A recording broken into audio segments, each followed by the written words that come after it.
Get siya nga kanta, parang nasa kulungan ka ba? Doon ka ba? Ituloy yung kanta.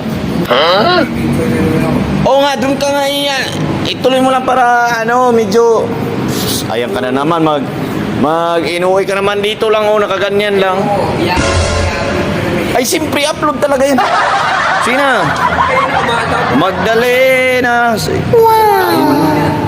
Wala nga, ngayon ko nga lang naisip eh. Sige na.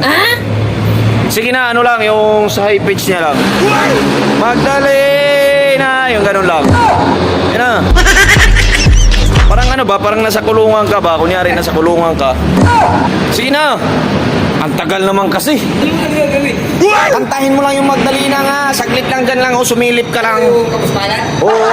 Doon ka, silip ka, harap ka dito. Yun naman yung ka. Yan. Magdalena, Yan. Yan. ikaw ba isawing pala? Kailan ka nila maintindihan? Tanggalin mo yung mas mo. Ano ba namang klase yan, tol?